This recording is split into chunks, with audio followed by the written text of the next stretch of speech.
nang le ke adingin lainan na anga to nu chi thulu to tu ni ilungai khop ding de hi John alian som le kwa aneu som ni le nga pan som ni le sagi na tu ni iza lungnam na lai sang thu sunga to pa isu kawri mol tunga singlam te tunga ki khai na tua muna singlam te phunga om pi to nu le nung jui zon kya nga to pa isu akam vai khang na hilaya na nu om hi hilaya na ta om hi chia akam vai khang na thu tu ni izahi hite sunga ipol pi na tu ni pen alung kham alung gim asin kham to nu poi ni hong bol saka ipol pi sunga hi to nu lung gim lung kham sin kham na poi pen 14th century pek pana ki panina hong ki bol hi tua to nu ilung kham na sin kham na pen nam sagi Seven Sorrows of Mary kichi amasa penina lugga lungnam na lai siang tu alian ni anel som thum le thum pan som thum le ngana sunga to ba isu naw ngek ji su pen Jerusalem biakin pi sunga biang na ngei na amma bangina ava abu jangin kamsang pa Simeonina siang thu Joseph le to nu Maria kyanga hinaw pang hangin nalung tang teipak to sut bangin nading hi chi thu na thei khong saki tuaina amasa pen to nui sin kham na akipan na hi ani na Matthew alian ni aneu som le thumpan som le ngana sunga naw nge ka so zo solo van tungmi na siang thu Joseph kyanga thei saki ki thoyin naw ngek le anu izim gama tai pin chi hi naw ngek le anu ading ina siang thu Joseph la lung kham pi a hi manin asun azan chilowina thakhat thuina ki thoyina naw ngek tai pu hi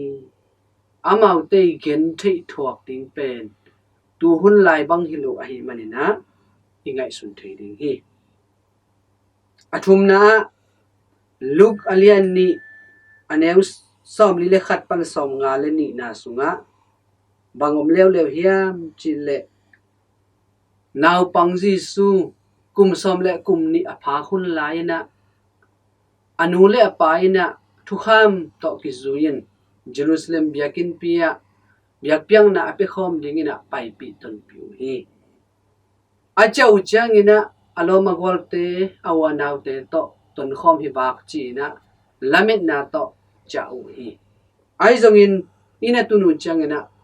naw pangji su omlo hi anule apan wazong ki hi Jerusalem biakin pi sunga mi pilte to holim khom kam kum khom om amu changin tonu Maria ina katao bang hangin hong hi chi bol na hi hiam na pa to lung kham ma main nang ka zo hong zong hi na chi hi kum som le kum ni apapan naw pang khat man soin nithum khit changa amupan nu khatina ama pan mun panina ama laina na thu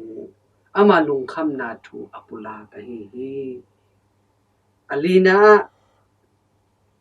to pai suina singlam te poina kawari mo lam zuan in hong pai na lampia anu to hong ki tua ku hi amok mo ka akitua kilo hi atapa ina gim na thua khi gen thei na thua khi chi thu azak changin tha ava pe dingin ava he nem dingin ava del ava nung zui anu Maria to akitua ka hi ama gen thei na alung sim bangza takina long khadinga bangza takina lai na ding hiam chi nu te din mun panina itel siam ding hi angana John alian som le kwa som le sagi pan som ni le ni tunia isim som ni le nga pan som ni le sagi na sunga enleng imu thei ding hi singlam te tua aki khai na ama puak singlam te tunga akhut te akhe te kil le din khau to khi in singlam te tunga na khai hi tua te sunga John in bang na gel hiam chile Jesus singlam te geya amanu na hi chi na cham te hi agung na John som le kwa som thum le gian na sunga eleng Arimathea khomi Josephine Jesus luang ala khiat thi na dingin thunga ahi manin vapa in Jesus luang ala hi Joseph pen to pai sunung azui hil khial khatia ana veima ma khat ahi manin to pai su luang ala khiat thi na ding thunei te kyanga wangen ina lahia ina singlam te phunga ama hi anu toy sak hi ata asublo mi te khulum to asi atapa atoi to nuina bangza takin thuak ding hiam chi ingai sun thei ding hi asagina John somle kwa somli le khat pan somli le ni na sunga tuani pen kigin ni hia jumi te sabat ni hong nai ta hi manin tua han khuk anai hi manin no sathuin tua laya Jesu avuyu hi akima pama omte tonu Maria hitale Sangtu Joseph te hitale amau te azui mitam pitak te na topa isu luang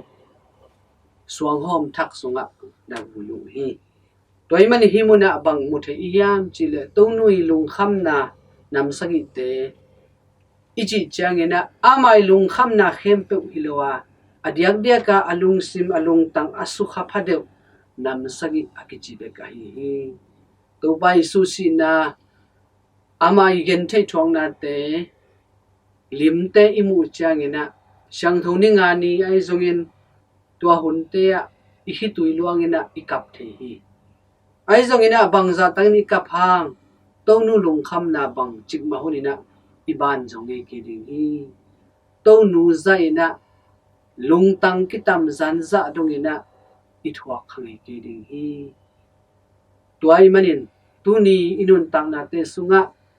nangle ke tangding nangle ke hangin nangle ke mo na han gimna thuakin singlam te puwa in sina thana thuak to pai su gen thei thaksat na te amit mama to muin alung tang mama to thuakin gen thei haksan na thuak to nu ama thuak na te phok siamin tuni nangle ke inun tang na te sunga zong imo na ikhel na te kisi kikin pasien dei na zuin to nu ette siamin to nu ma bangin to pai su gen thei na te akipat alai zang atop dong lungai de na to pa de na bang anung ta Christian thuzui mo noi te isu zo na ding mi mal kim khat chat han cham chen ni aza angai te khem to ipiak to pa basianin thupa hong peta hen lungdam hi